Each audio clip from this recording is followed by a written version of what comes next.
Hello, good evening.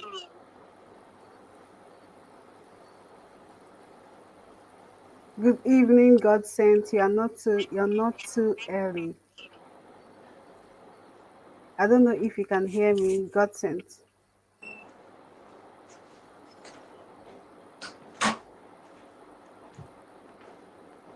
We are just running a little bit of checks and balances with the network and sound.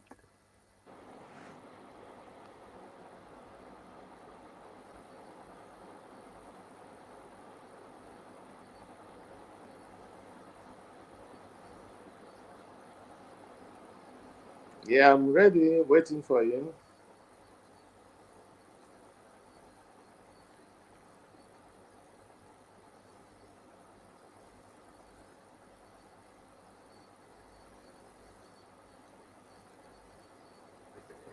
So,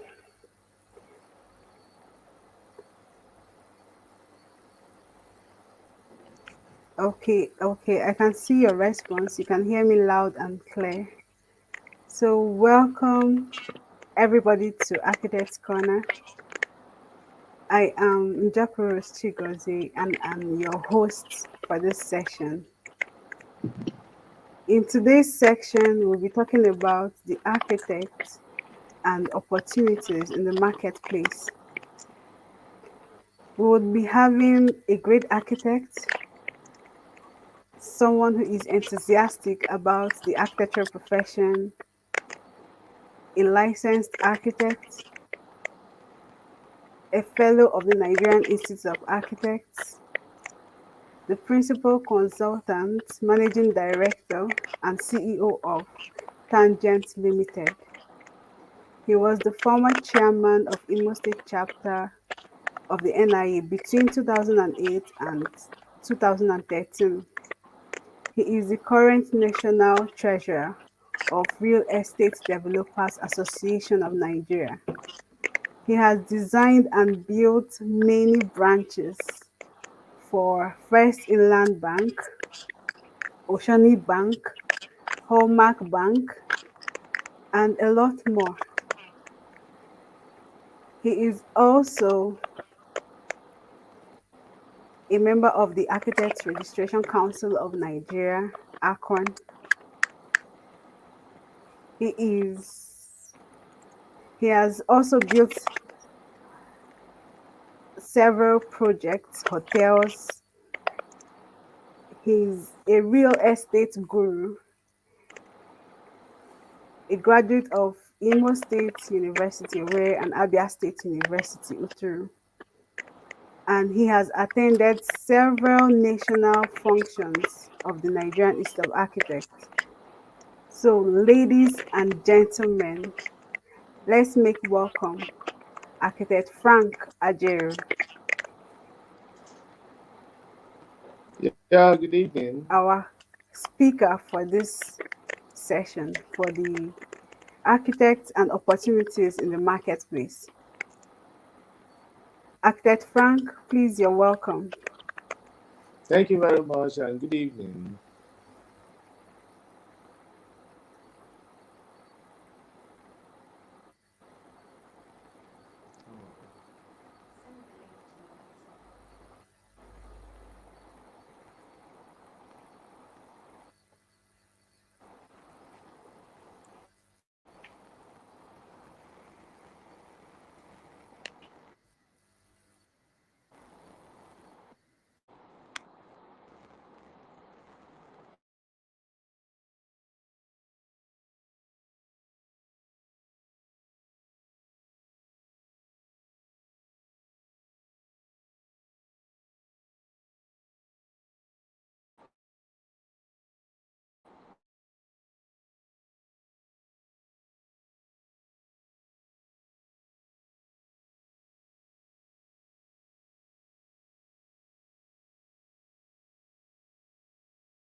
What is it? The meeting.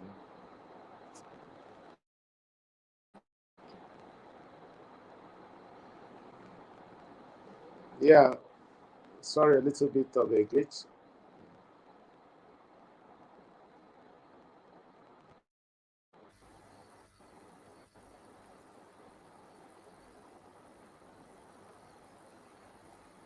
Yes, go on. So you may have to rotate your phone screen. Yes. If possible, you can place it on landscape.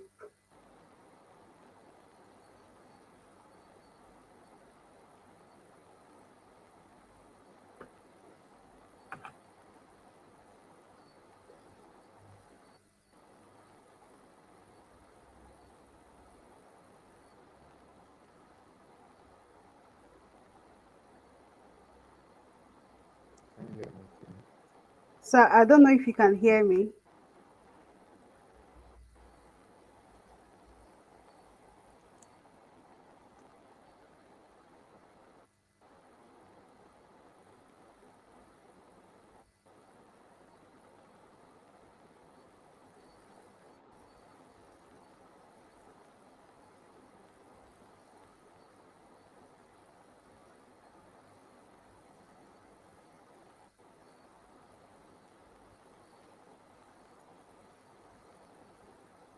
Hello, sir. Can you hear me?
This is better. Yes.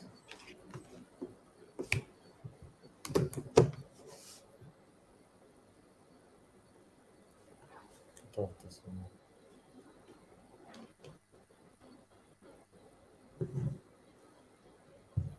Yeah. Okay. So, Actor Frank, you're welcome to this live session, The Architect and Opportunities in the Marketplace. I had just introduced you, um, mentioning that you are our speaker for this session, a fellow of the Nigerian Institute of Architects, the principal consultant, managing director, and CEO of Tangent Limited, the former chairman, Imo State chapter of the NIA between 2008 and 2013, the current treasurer of Real Estate Developers Association of Nigeria, REDAN. Also, Actor Frank has designed so many notable buildings. He has designed and built bank branches for First Inland Bank, Oceanic Bank, Hallmark Bank. He is also a and several other projects. He is also a member of the Architects Registration Council of Nigeria. He is a graduate of Imo State University and also from Abia State University, Uturu. Actor Frank is a guru in when it comes to architecture and business. So you are in the right place to listen to him. Grab your water, coffee, anything, and just sit back and listen. Architect Frank, you're welcome to this live broadcast. Thank you so much for honoring this. Thank you for having me. Good evening. Good evening, sir. Sir, you usually talk about architecture as a business. Can you bring us into how one can see architecture as a business from studentship to career? Yeah, thank you, Rose. Um, as you know, I'm very passionate about this um, because I find that so many of us go to school, learn how to draw very fine lines, do good presentations, get all the A's, and accolades and degrees. But when we come out into the marketplace after graduation, we begin to miss our steps here and there. Many are not able to make ends meet. Many are not able to find their feet. And as a result, so many architects have gotten confused and left the profession by heart, even if they didn't just leave it.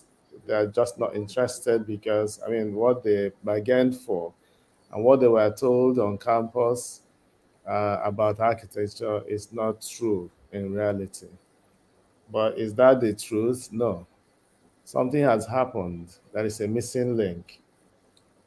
I told you about something I read many years ago that talked about proficiency is not enough.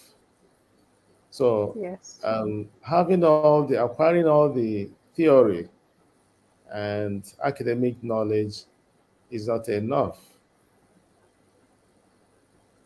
Hello. Yes, I'm with you. Okay.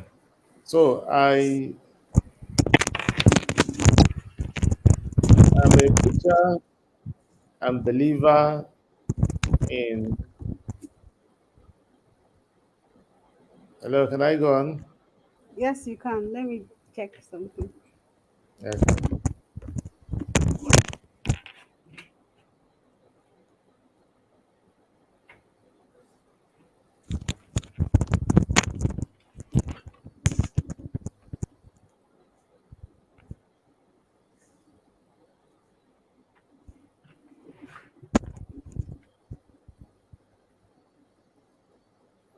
All right. I'm going to rehearse. Okay. Is that okay? Yes. Yeah. So I said that I'm usually very passionate about topics like this because I've been a victim, and many of us are, where you went to school and made sure that you did well, you were a good student, acquired all the academic knowledge and everything, only to come out to reality in practice and realize that there's some missing link. What you had hoped and thought that you are going to become wasn't quite forthcoming. Is it the fault of architecture? No.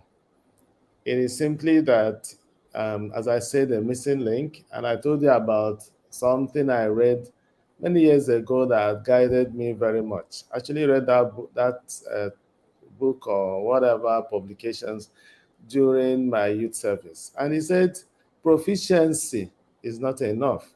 Acquiring academic knowledge and all of those trainings, acquiring degrees is good, but not enough. He didn't say they're not good.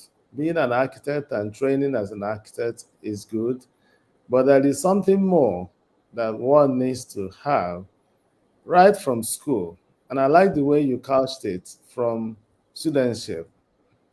Don't just think that that knowledge will come when you leave school. That's why I say some of us were victims. And I am a preacher and believer in the fact that from cradle, from possibly first year, general studies in architecture, second year thereabout, some level of introduction has to be done to the student of architecture to let him, broaden your scope, make you understand how and what things are involved in the practice of the profession. So that earlier enough, you begin to make up your mind which area, because it is a very broad area. Architecture is very broad. Actually, well, not for this topic. I think we need to start breaking things down a little bit. It's so broad, you know. So um, if one is exposed early, which is part of what I'm going to say here, part of that is the responsibility of our curriculum. I have said that in my personal interview with you, Rose, that the Yes. curriculum is running on a default.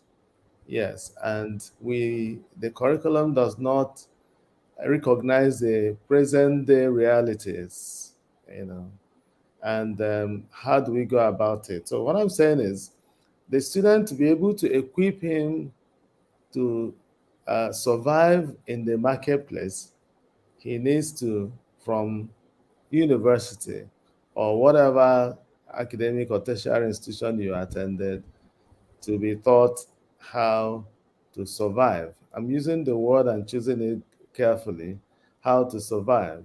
And how to survive, you have to have the necessary ingredients. Nobody just survives by accident, you know, not in this age. You True. have to be trained in business, have to be trained in economics, you have to be trained in the skills, how to manage your skills and turn those lines into money. The lines won't turn into money unless you are trained how to do that. Yes. And all of that includes marketing, how to get jobs. In one of my lectures in Architects Town Hall, I made this point and everybody was interested. I told them about a client of mine who many years ago asked me, Frank, how do you get jobs? Do you just sit down and wait for a phone call, you know, some accidental phone call and some client calls you? And that set me thinking many years ago in my startup days in practice. And I realized that something more has to be done. And those are the things we might be discussing in this series. Thank you. Yeah, thank you, sir, for that brief introduction. Then, sir, from your wealth of experience of over 35 years in practice, how can one turn this professional thing we do, as you mentioned, into money?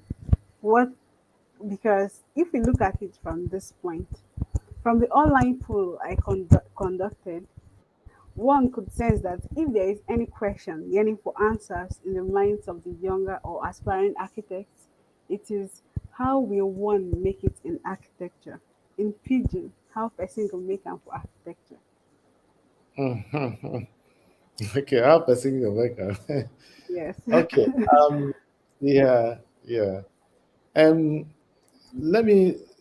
I painted the first scenario for those who are already in the university and how they need to be taught.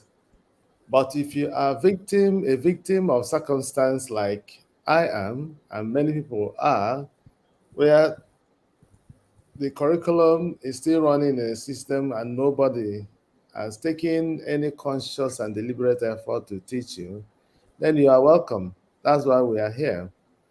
When you graduate, as I said, how to turn all those academic learnings and learning how to do fine presentations into business, that's what we Mm, want to discuss now.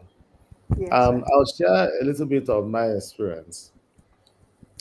I got into the marketplace in the mid 80s, um, 86, 87 after graduation. And that was a time that was so much austerity, as they called it. They told us to tighten up, but there were no jobs. Many people were jabbering like it's happening now. So don't think it's new. It happened in our time. You know, I'm hearing that word, jabbar, you know. The concept of Jabarization or Jabarism is simply born out of frustration. That's the truth. And the reason is because people are not able to see, and you don't blame them. And I said I would share my experience. When I got out of school, I found myself working in a place I wasn't quite pleased with. It was an Israeli firm. And I was earning just as much to be able to transport me from, Tough Road to work. He couldn't even give me breakfast. The salary I was being paid, I was putting it at the back of my pocket, only to manage it, running on mole. It was in Lagos, Mhm. a master's degree graduate architect. So I had a lot of these challenges. So, but something happened. That company happened to have, it was very big on foreign expatriates. Let me use it that word. I don't know whether they're expatriates, but a lot of them from the Eastern Bloc in Europe, from um, Russia, from Bulgaria, architects, engineers from Israel. And then I asked myself that time, and each time I went to the international airport, I saw a lot of them streaming into the country where everybody was running away from. In fact, I got into that group. I got admission into some universities abroad, but for some providence, I just think it's God. I couldn't go. Not because I didn't like it, I couldn't afford. My parents couldn't afford it.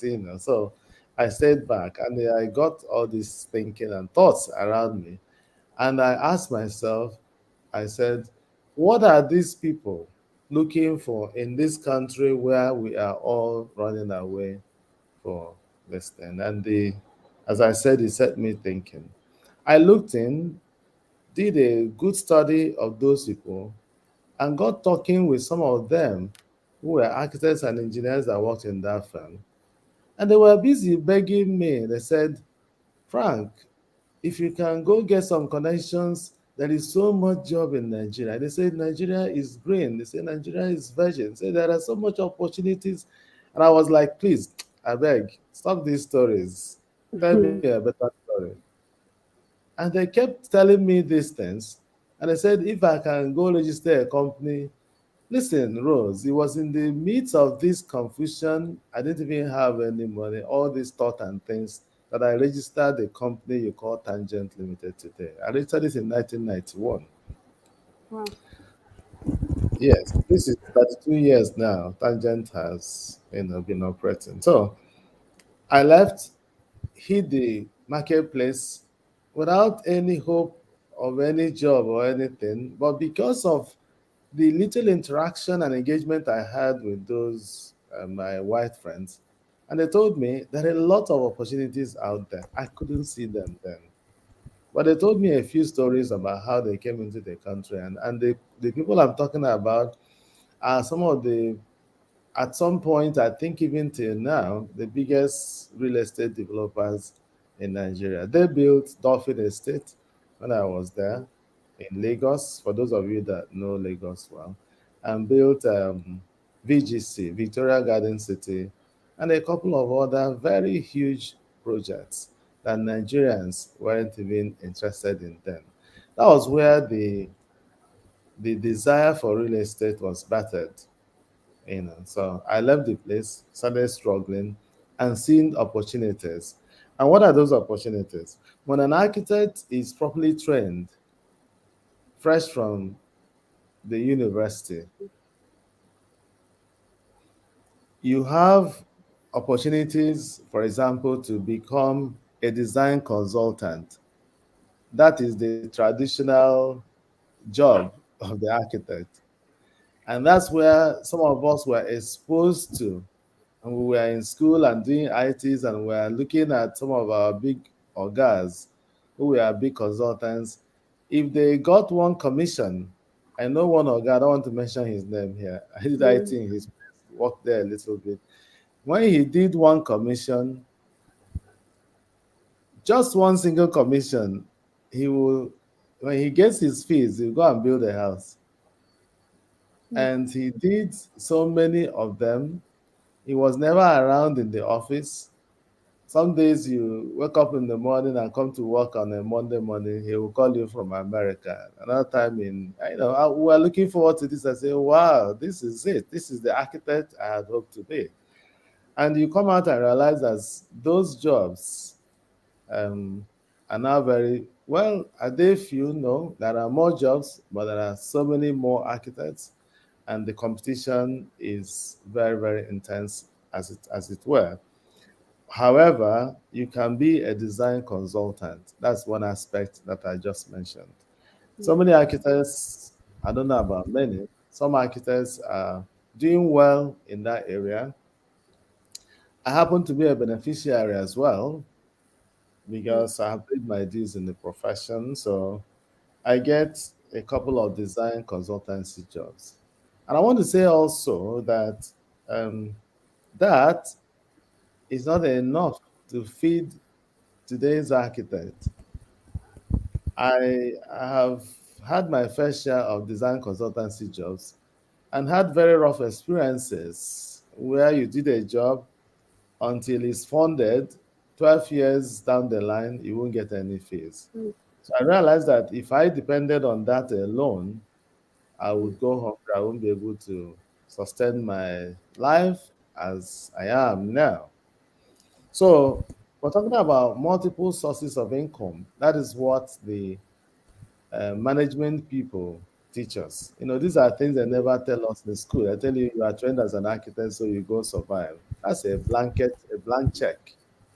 You need to um, have understanding of how to make the check effective and have some bit of currency around it. And one of those would be to understand the multiple sources of income that the architect can have and the opportunities available around the architecture where he has been trained, the built environment. I just mentioned one, design Yes. consultancy. Design Yes. con- The architect can be a project management consultant. I've had my share of this too, and it was very juicy. When many years ago, I was engaged by First Bank. I was a management consultant for First Bank. And you can't believe it. You just go do 2 weeks of twice a week, twice Mm. a month of visit, and you will have 1.2 million, 2 million rolling into your account every month. That's a good one, you Mm. know. And while it lasted, it was a very good engagement. And these are things that the architect can engage in if he's able to have opportunities to do so. Are there such opportunities? Yes. In these areas, as we move away from our specific areas of training, you find other our sister professionals, you know, competing with us in these Mm. areas. For example, the project management consultancy. You realize that today, anybody, even if you read engineering or any other course, you can go do a course in Yes. project management, and they earn good fees. Better and bigger than the architect, and the architect can benefit from this opportunity. It's an opportunity, and it's there. All you need is to have relevant training, additional training in that Mm. regard, then you'll be able to benefit from that market. There is this one that many of us survived on and still do, especially for fresh architects, from Mm. campus, which is construction, turnkey contractors. In those days it was very very interesting, Yeah. and we had this vibe around it. What are you doing? Say turnkey contract, you so the architect can go beyond designing to actually execution. Mm. The engineers are not always so happy to hear us and somebody like me say this. They say we are taking the jobs from them.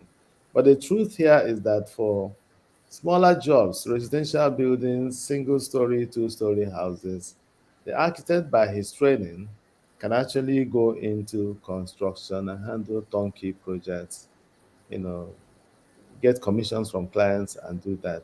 Some of us survived on this for a while, And right now, in the last 20 years, no, I don't do private jobs for clients anymore out of choice. And I won't explain that here, probably another time. It has its challenges. At a certain age, you don't want to be bootlicking, clients who call you engineer instead of an architect. They just don't have regard for you. So we did all that to be able to survive at that stage. But right now, no. I'd rather get the jobs and throw it to my younger architects or other engineers around me. Well, so those are areas that you can survive in, and those jobs are available. You also have, um, I like to call it specialist subcontract service providers, specialist subcontract Service providers. provider. Yes. And I don't know whether I had mentioned that to you. It was in the quest for survival, like we're discussing now, back in the Mm, days, that I sat down and asked myself, in the building component, you have over in the building, you have over 10 components and more. If you break them down, roofing, tiling, ceiling finishes, painting, all of those, apart from the designing and the supervision, which clients don't pay very well for. mm, Rose, I don't know how exposed you are with construction. You realize that those people who do these other services, aluminium, doors, and that, they earn more money than the architects who created the plan and the design. mm, And I did all these queries within myself. I said, no, I can't just limit myself to just designing and supervising. I need to get into this. Anyway, there is so much anyone can do.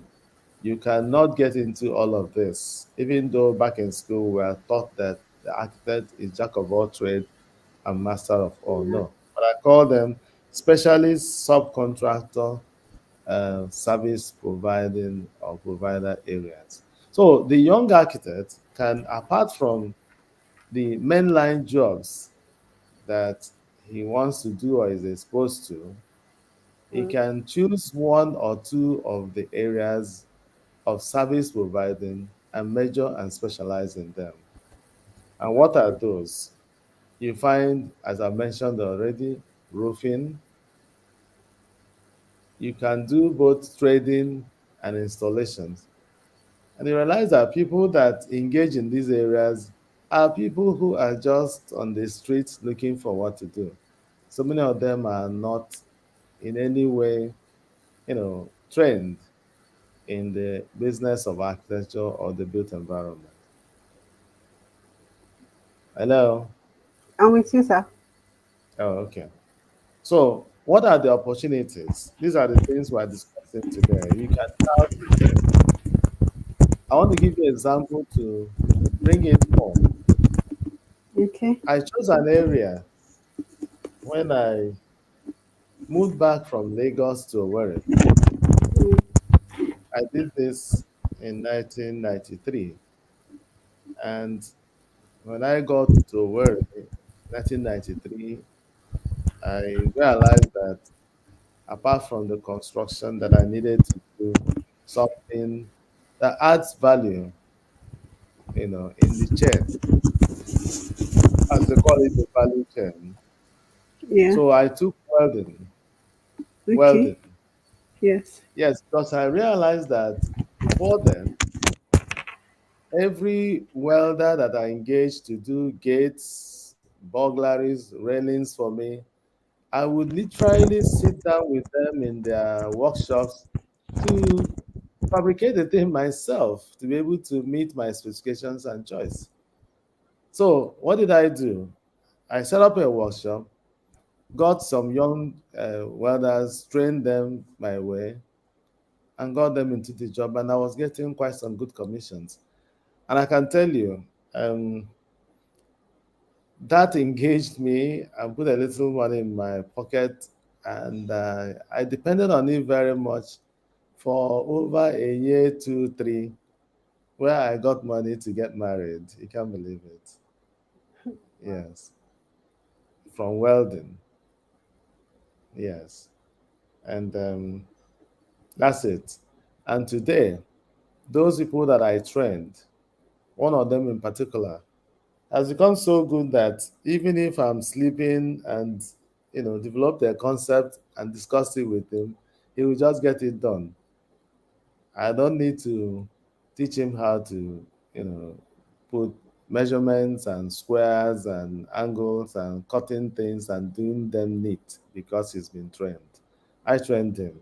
And most of the jobs we have done in the past, even recently, whether they are hotels or estates or that, he has done them. And he's quite a big boy.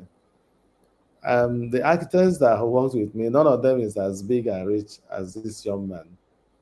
He owns houses and operates a good business. And these are areas that architects can get into. I'm just giving you one example. But because we only see architecture as carrying T square and computers and drawing human beings with trees and houses. So we think that's the limit. No, we need to broaden and take advantage of these opportunities that are lying, begging for um, attention. Yeah. Yes, sir.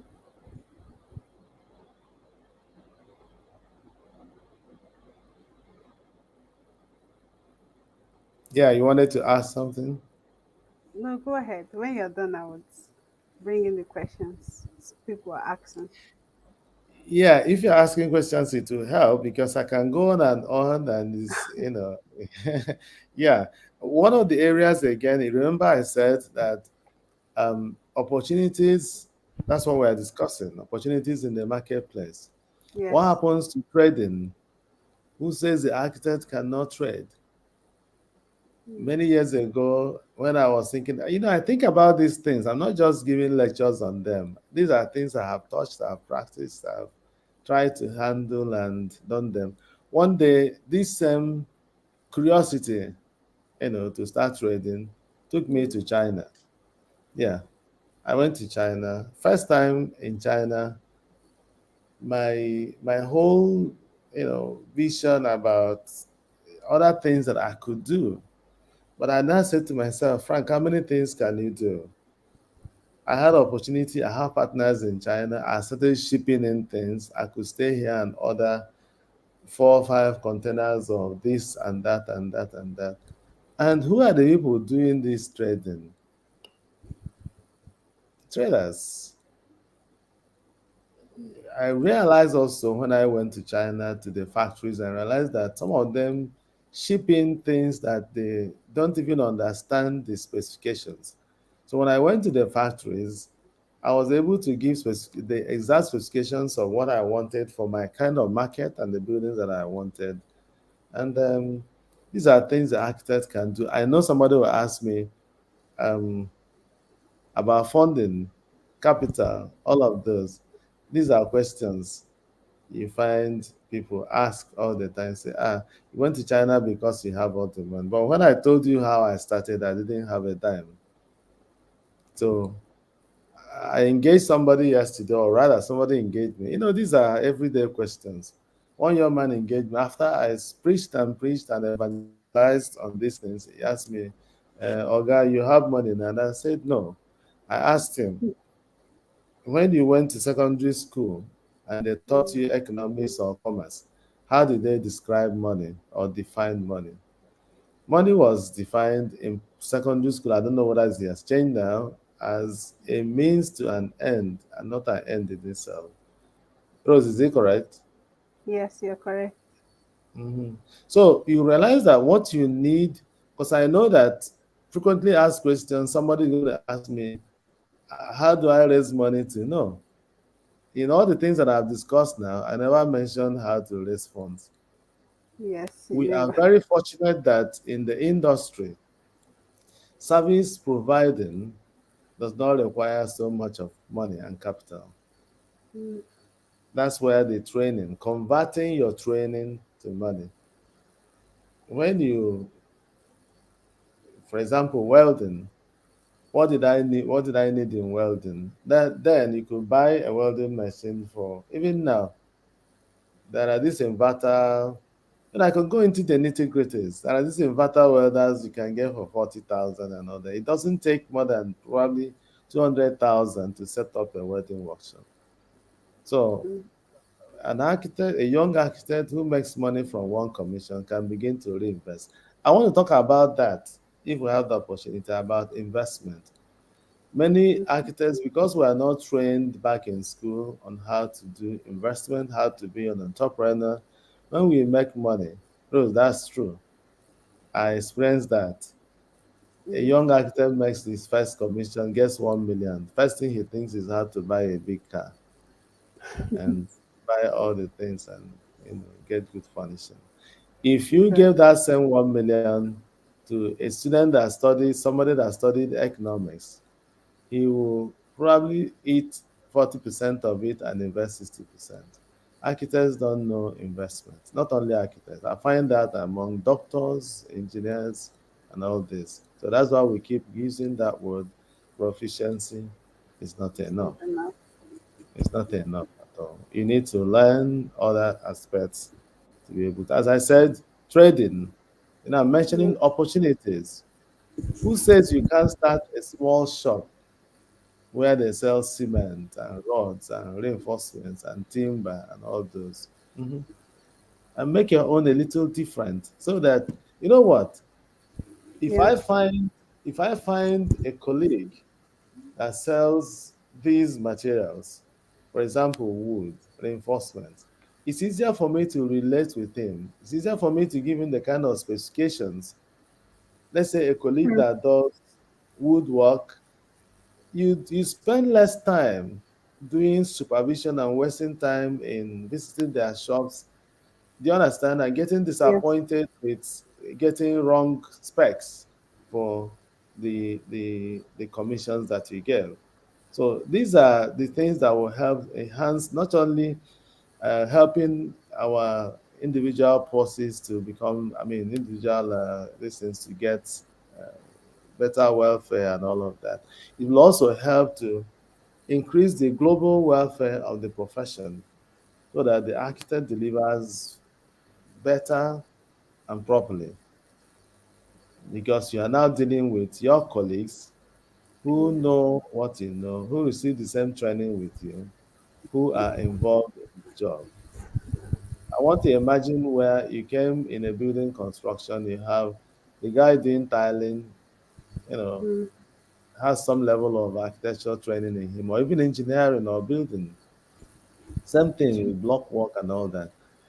If you have been involved locally with construction, you realize that you spend so much time doing the traditional supervision we were told, normal supervision, normal engagement, Mm. doesn't mean that the architect will stay on site every day to be directing a mason how to lay blocks. You know that Yes.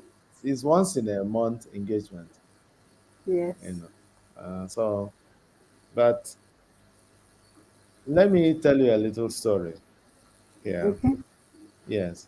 Um, Back in the days, I did a whole lot of running around, engaging in too many things. So one day I found myself in Umudike University when it was about starting, when they were just starting.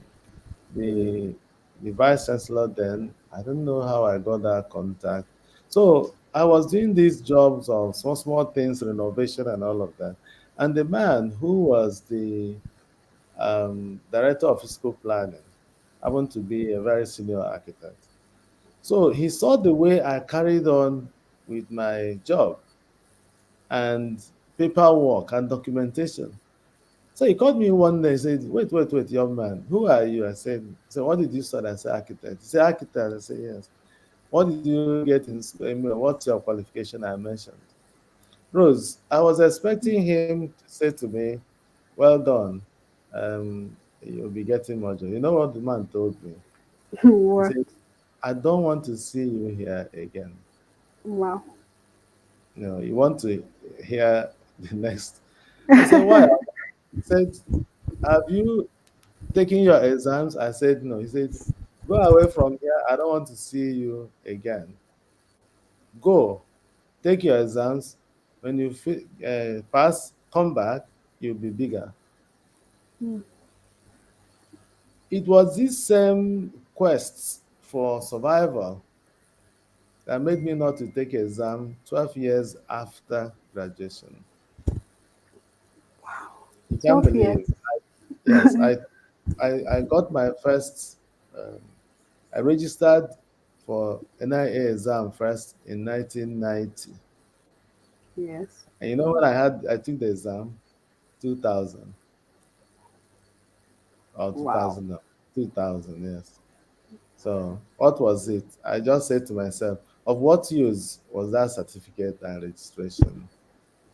When I told you everybody was hungry and hitting the streets. In those days back in Lagos, many of our colleagues joined banking Mm. and went into other things. But I just loved the profession and said, well, I know that someday help will come. So we stayed in. That's Yeah. almost what's happening now, where you would see some persons will graduate and they don't find the need to get registered. So they'll just keep doing their thing. They will say, let those ones stay there. Let them keep pushing the money. Mhm. So, So thanks to that man, I only that I hear he's late now. I didn't have opportunity to go back and thank him. Yeah, because as I said, as a design consultant, just one commission a year, one commission a year, and mm, very seriously, one commission a year, if you are paid, covers a whole lot of.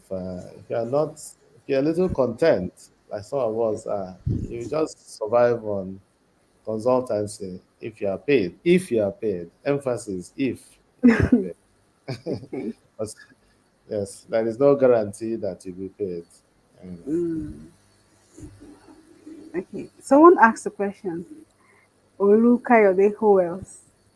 He said, how can one make charges generally for architectural design? And could there be a standard that could be accepted generally? Yeah, I would have asked the question: is he a registered architect? I Anyway, don't think so. I because think this is not classroom, you may not know. If you have taken your exams, this is part of the things that courses you take preparing you for exams. There are standard fees, for not only architects but professionals in the built environment. They call it professional scale of fees, actually approved by the federal government of Nigeria. That's what we use in calculating our fees. Yes, even though it's also become very default because the last one that I think got approval was 1996, overtaken by circumstances and fluctuation and the economy. Architects and Nigerian Institute of Architects tried to do something about it, but the new scale of fees are still being discussed and debated on and all of that. But that's also part of the issues that I have with us in our profession.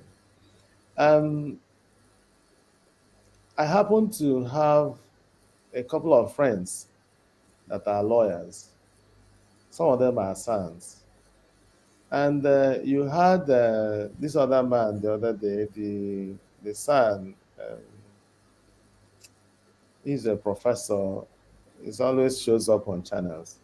He said that the legal profession does not have a standard fee. The lawyer can charge anything okay. depending on the case.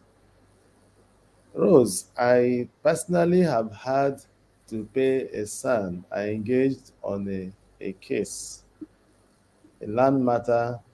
I paid him 20 million as fees. And I've never gotten that type of fee from a private client. No private client had paid me anything close to that. But I paid to a lawyer. He told me, this is it. That's the fee. Take it or leave it. And because I needed him, I paid. So these are some of those issues. I don't think that the architect receives proper fees for the type of job that we do. I'll buttress it this way. Okay. Um, in the um, approved scale of fees, the one that we're using now, as I said, Yes. 1996, the provision there is about 5 point something percent for the architect. He has about 2 point something percent for engineer, structural, QS, all of that. At the end of the day, all in services between 10 to 12%. Mm. But do you know that's all in for all the consultants, five of them that work in a particular project?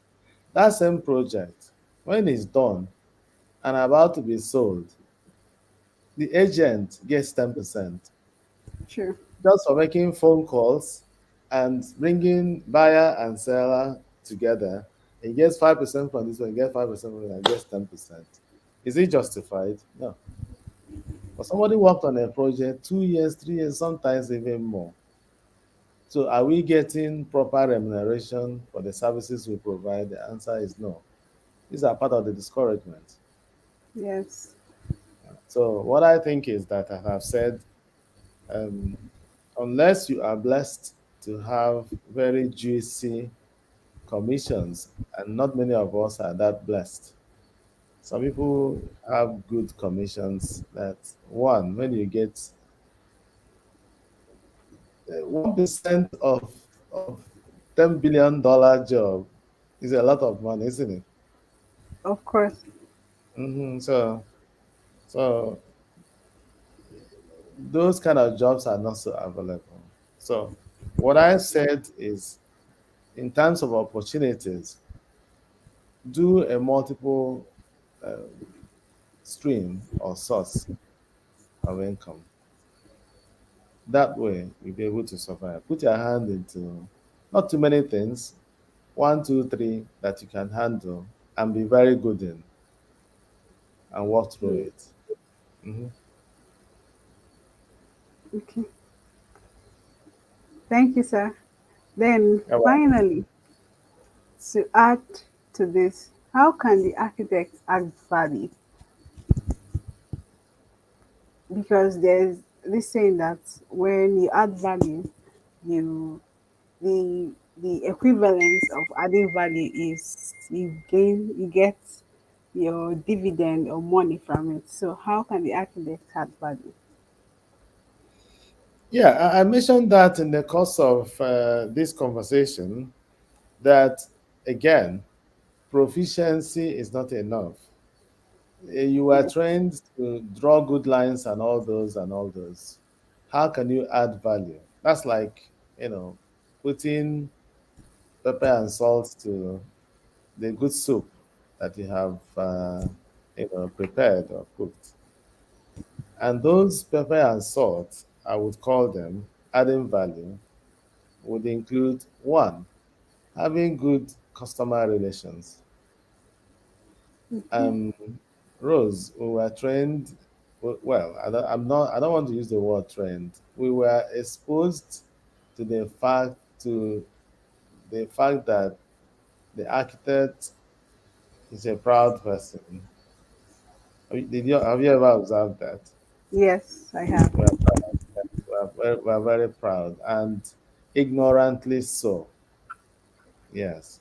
While the rest of the business community say customer is king, we were Mm. told back in school that if a client doesn't want to do what you asked him to do, you stay away from the job and just quit the job and go away. Is it realistic? It's Huh? not. It's It's not. not. The other people in the business community will keep pampering the client and get his money. And getting, yeah, exactly. Yeah. So you realize that there's some missing link there. So what is it? How do you add value? You, apart from your training, you um, get some bit of training and exposure into um, HR. I Okay. want to put it that way. Yes. These are some of the things that nobody bothered to teach you back in school. Human relations. How do you add value? You have to get some skills. Somebody was telling me the other day, said he was describing somebody, say he lacks social skills. You know what I Okay. mean? Uh, Yeah, like how to, yeah, interaction. exactly.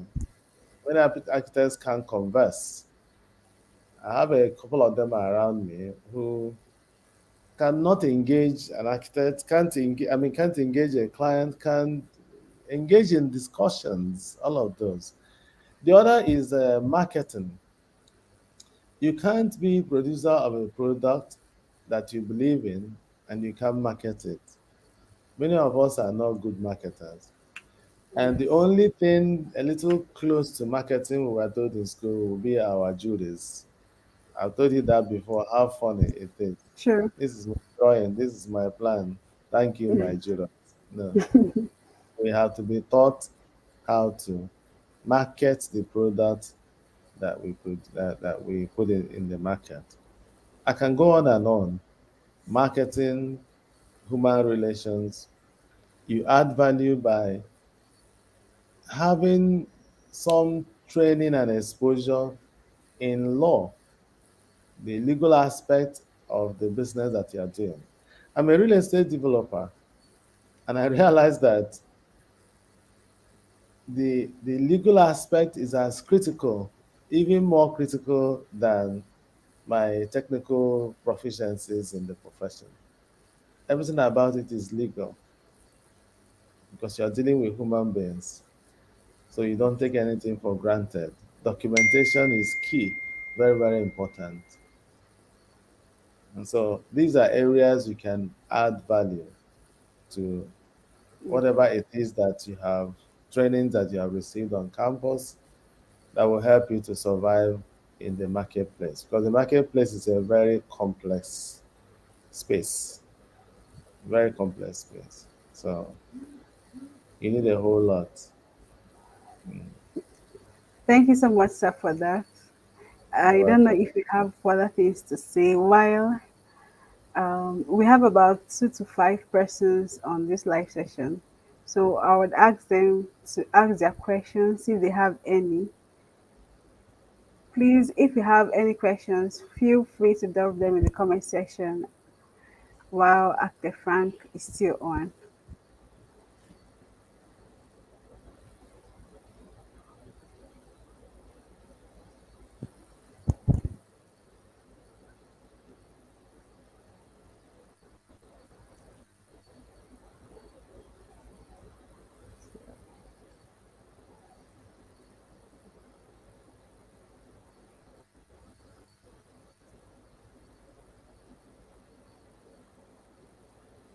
While we're waiting for the questions, should I Okay? go on? Yes, you can. Yes. Um, it just occurred to me now. Um, One of the things you find when in the marketplace generally, not just among architects, when people want to introduce themselves and do their CVs about what they do, they say, I am this and that, and also a real estate investor. Do you hear that? Yes. And that's why EFCC is busy chasing everybody around because uh, everybody who makes little money wants to Mm, put it down in real estate. And that's why they are sure. building houses that are collapsing every day. Architects think that you have to have all the money, you know, before you get into real estate. And so many times I've had to answer those questions with a lot of young people and say, in fact, one of my mentees, let me call him my mentee, he is, he's in the Mm, UK. He called me last Sunday, exactly a week ago. He said, Oga, I have something I want to ask you. I said, okay, give me your time. I gave him time. He engaged mm, me on a long interview like what we're having. I said, Oga, tell me how you were able to come to where you are. How did you start?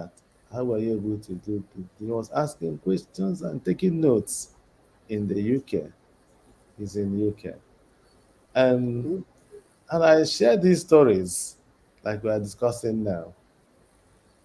How did I start in real estate? How was I able to get this far? Many bask in the deception that you have to have money before you invest, before you become an investor in real estate. As I said, the fact that you are trained already as an architect is a huge advantage. mm, So the other things are matter of interest and passion. If you want to get into real estate, which I am preaching very seriously among our colleagues, among our colleagues, to come into this sector. I couldn't have finished this conversation without discussing this. Come into this sector. I hope the reader people don't hear me. In as the treasurer, national treasurer of real estate association, I realized that over there, the people that play big in Redan, many of them are not architects. In fact, if you rate the proportion of architects, I'm not sure we are up to 1%. Do you true, understand? And true. I've challenged my colleagues all the time. I said, this is one area that you are supposed to be very big on. But we are rather more comfortable with, here architects say, I worked for this client who is a real estate. I engaged me. I did design and this solution for. Who says you can't do that? All you need to do is find out how those things are done. As I said, topic for another day. How do you Yes. set up a real estate um, investment company? I built mine from the scratch. Scratch, when you hear scratch, from selling little portions of land, buy land 200,000, add a little value, you sell it. When I made one of my first big hits was when I bought a certain uncompleted building, touched it up a bit, and made 1 million on top. Something I bought 2 million, I sold it 1 million after 3 months. And we're talking about over 15 years ago. Mm, So that encouraged me a lot. And these are little things we can do. Remember, I'm not talking about billions. I said 2 million. And mm, many architects make this money and they prefer to go and buy a Tokumbo car for a Jeep for 10 million and be mhm, driving out over town. It's not bad, but you can invest 2 million, you can invest three. I started buying land, small portion of land, get files and be selling and it was fine. And that way, when the bigger opportunities knocked on the door, we grabbed it and mm, got the banks to fund it. And how was it funded? Before this time, when I got into big time real estate and borrowing, it was my banker friends that made me realize that what the banks look for is not collateral. They're actually looking for integrity. Do you understand that? yes. Part of the integrity is both um, moral integrity and professional integrity. Mm, They're looking for that because you can always get anybody who likes you to provide the collateral. But the banks will not give you money if, upon every other thing, feasibility, viability. Rose, we were never taught those things in school. it's cool. How to draw up a proper proposal. All we were True. taught was proposal to end up in doing fine drawings and good presentations. No, I have told you that before in some of our engagements in your Yes. discussions that presentation we talk about in school is only 20% of the proposal. So you have to learn how to do market analysis, needs analysis, feasibility studies, viability studies. And if you think that you have to have one expert who will do it for you, you can't pay for it as a startup. So True. you use some residue of knowledge that you had in school. That's why curriculum is so important. We missed it, but thank God some of We- us, yeah, by reason of circumstance, they've been able to come this far.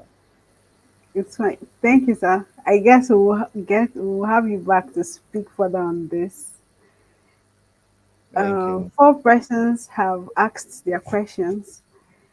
One is Maxwell Obina said, "What is your take on the future of architectural practice in Nigeria?"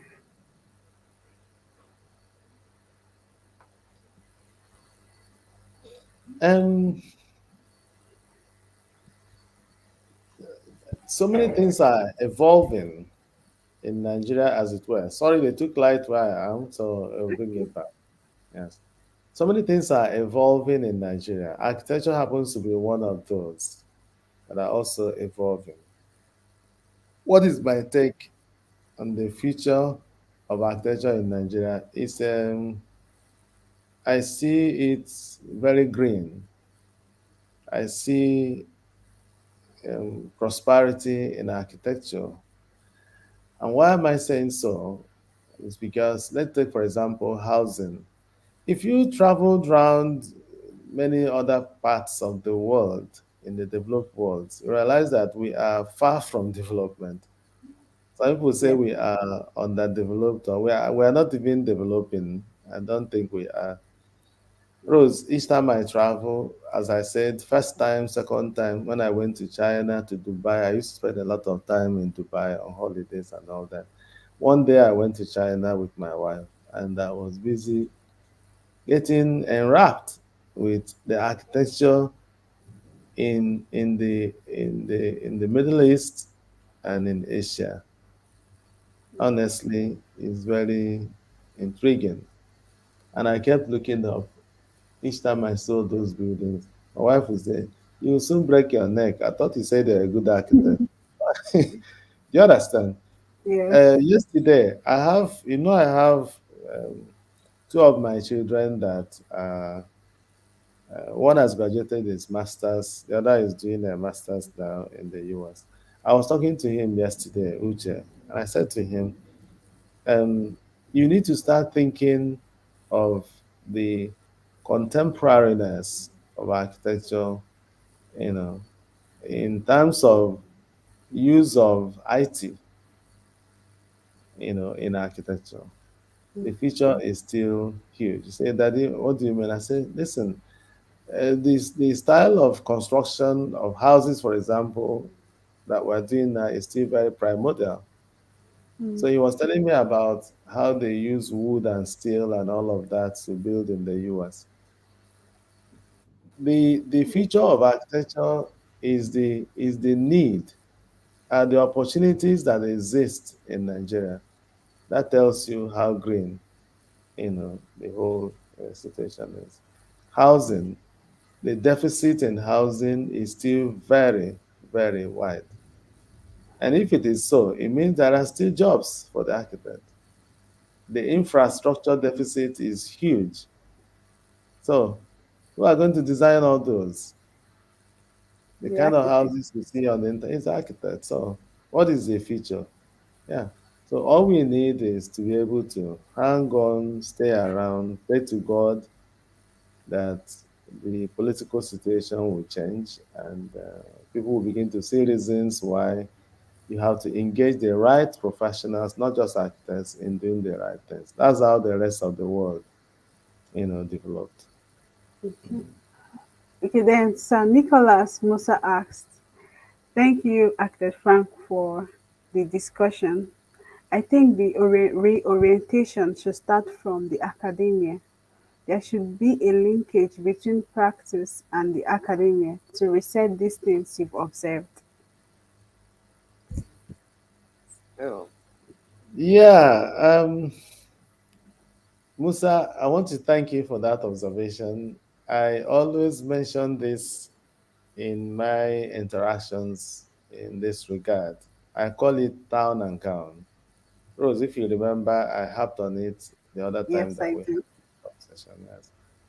Um, I think there is a responsibility on the younger generation to try to attend um, um, meetings organized by Nigerian Institute of Architects, Architects Registration Council, and all of that, where you begin to make a demand. You know, the politicians, Labour Party and all that, they say, take back your country. That's what P2B was preaching. Young people need to come and take back their NIA, take it back. People in my age have done a lot of politics with NIA, and we need to take it back to the young people, to the future of the profession where it belongs. And what is that? The people on campuses that are under training need a lot of interface, engagement with the people in practice. I have made a number of submissions to institutions and tell them I am prepared to give lectures like this pro bono. Mm. Engage people like us to do, even if it's one lecture in a month, non-cost, non-credit load courses, pro bono. And if you want to call it giving back, people like us are ready to do that. But you don't want to force yourself into the system. Mhm. Mhm. Yes. And I know how much that can produce in young people. And for me, this kind of interaction should happen on two levels: first years and final years, graduating students, even if it's BSc and MSc. Overseas, if you attended any of these Ivy League schools, there's something they call inception um, ceremony.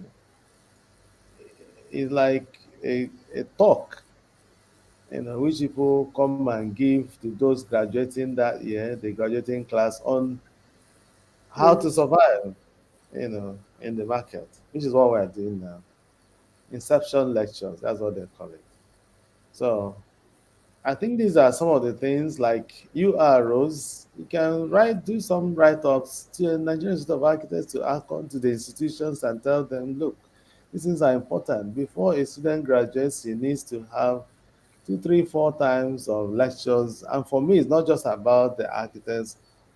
Get them to, even if they didn't take courses in law, in marketing, in this, do an inception lecture series where you have these professionals who have distinguished themselves in marketing and this and that, to prepare the graduating students on how to survive in the marketplace.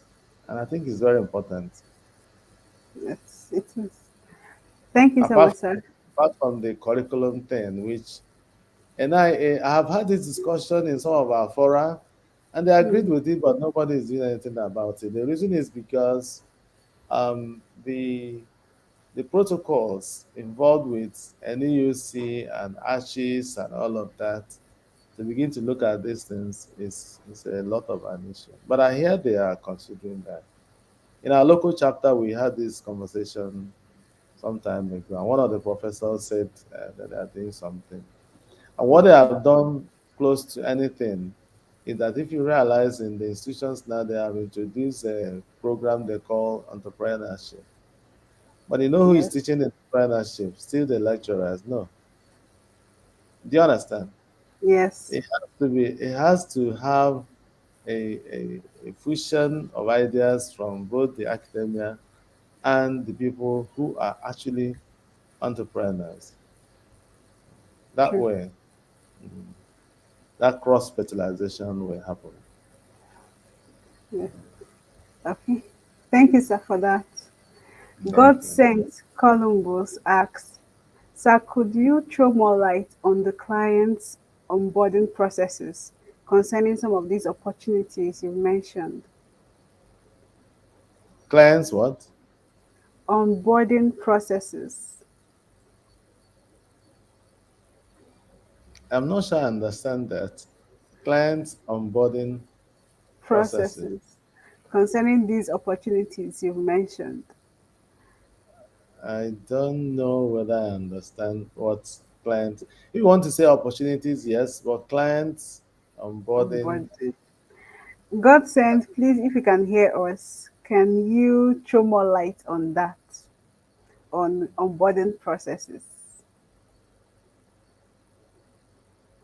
Then Nicholas also asked, on fees, we as architects need to unionize and work together as a unit. Artisans get set their fees with ease. If you move across board, you find them all saying the same thing. While on our own part, we don't really do the same. That's what he's saying. Anyway, I had answered that in part earlier. Yes.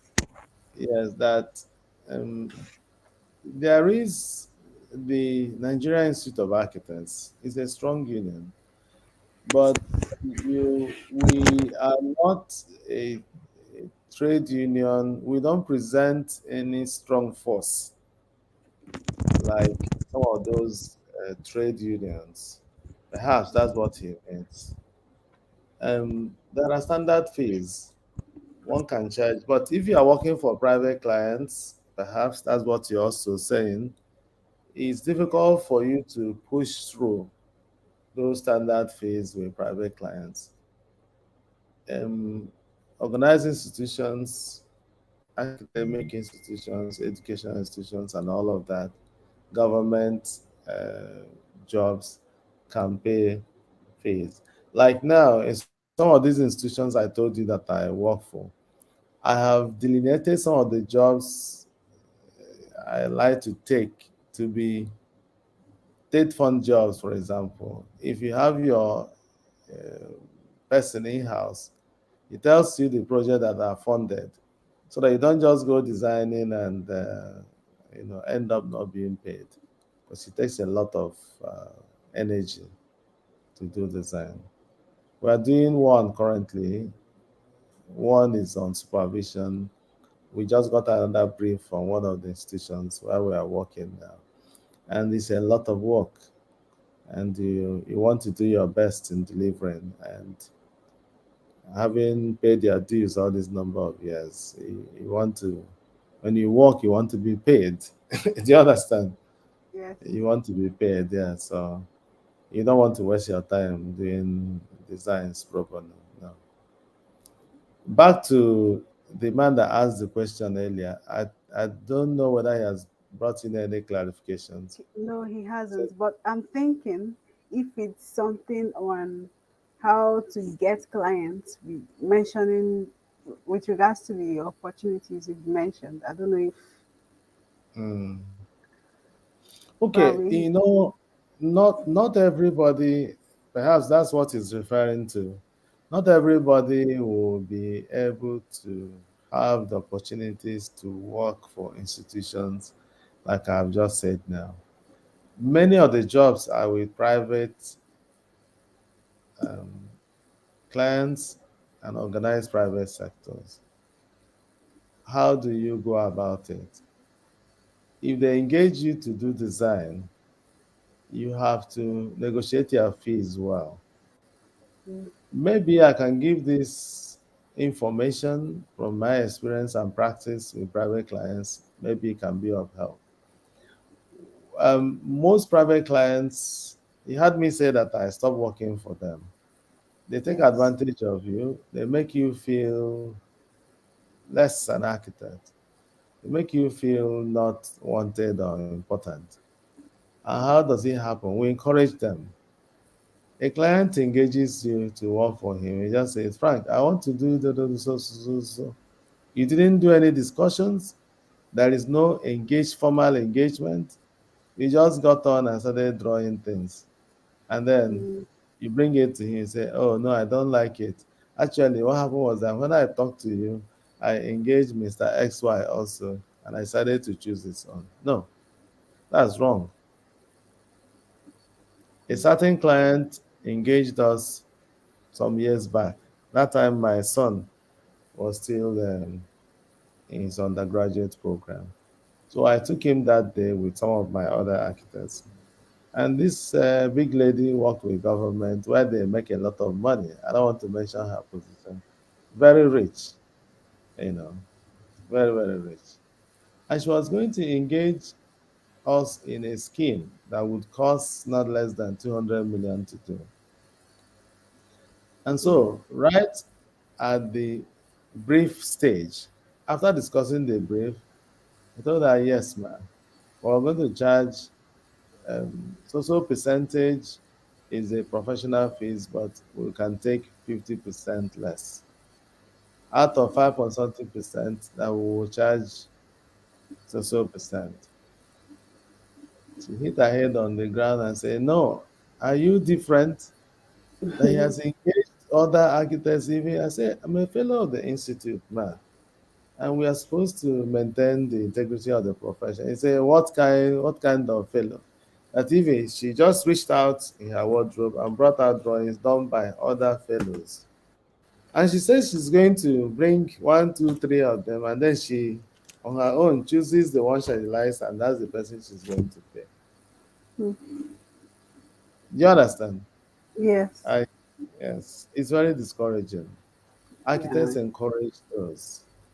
How do you work with private clients? Over the years, I learned to write things down. They won't give you engagement later or commissioning later. Write it yourself. Mm. Take the brief. No, no hassles. There's no loss in taking a brief. You Mm. take the brief and write them back and say, so based on this brief, that, you're getting back to him on the proposal. That's contract that you will charge so fees that he can bring this down as an advance. Why would you always want to go start doing drawings and doing design without actually getting properly engaged and getting some part of your commission? So that's it. And Okay. yes, when the client notices that you are desperate, he loses his regard for you. Sure. Then Nicholas Musa is trying to shed more light on what God sent Let me said. tell you, Probably. Rose, Okay. clients, especially private, have more regard for those that price themselves. That's part of this pride that architects are talking about. You have to you have to pride yourself. I don't mean like arrogant pride. You have to pride yourself and price yourself well. Sometime in my profession, when I start working for before I start working for, they said, Frank, you are good, but you're expensive. I say, yes, the two go together. You have to be good and expensive. So that's the thing. Sure. That same person is ready to spend 40 million to buy a car. He's building a Yes. house, 200 million. He buys a watch, 2 million naira, but would not want to pay you 500,000. He thinks he's making you rich.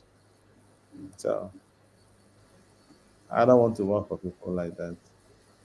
But if you pride yourself well and prize yourself well, I'm using those two words, simultaneously. Yes. You, your client will have respect for you. Okay. Thank you, sir, for that. You've thrown a little light on this because Nicholas Musa was trying to shed a little light on what God sent said. He said, I think he is asking how to interact with clients for the first time. So, Okay, yeah, that's part of what I had mentioned yes, in your response. I mean, my response to your question, where you talked about how can architects add value. yes, Yes, yes. HR, I had mentioned having good social skills. For those people that like to do, like I say, social skills, people belong to clubs, to social clubs, sports clubs, all those. These are ways. Again, I read this book. I can't remember them. I can't even remember the topic. It said how architects create jobs for themselves. One of the things that was mentioned, written by a British author, remember, it's still in this kind of curiosity that many young architects are now, that we were when we left school and wanted to ask a lot of questions. How do I get a job? One of the things that the person mentioned there is that you have to um, find yourself, mingle with people, even if it's at church level. So many architects like to be, how do I say, man alone. The, Rose, I don't know whether you have noticed that we have so many architects that act like recluse. They just stand on their own. They don't mingle with Yeah. people. Uh, True. Do you understand? Yes. Man is a social animal. If you're a politician, you can't be a politician. That's why some of us cannot be good politicians. And that's why architects, have you noticed that of almost all the professions, you have less number of architects that are engaging in politics?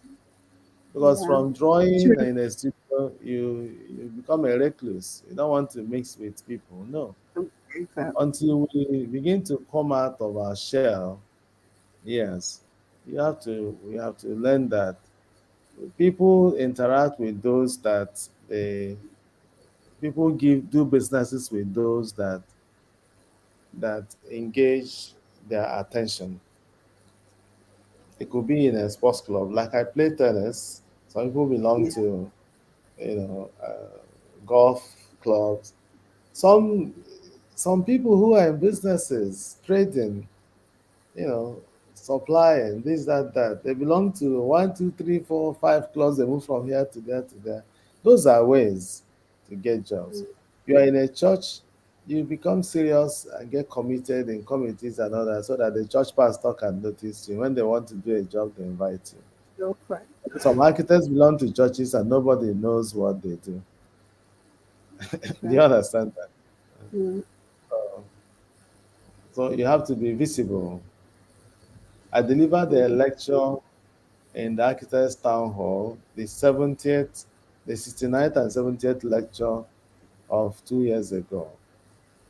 It discussed the how architects and architecture can become more visible in the contemporary space, and this is one Yeah. of those.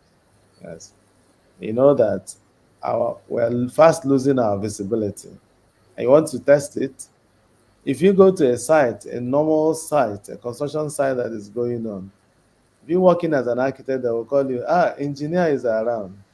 They Exactly. call you an engineer, not architect, because they are not used to architect. All they are used to is engineer. Everybody is an engineer. Yeah. And I It's always true. have a way of defending myself and say, no, I'm an architect, I'm not an. I say, okay, sorry.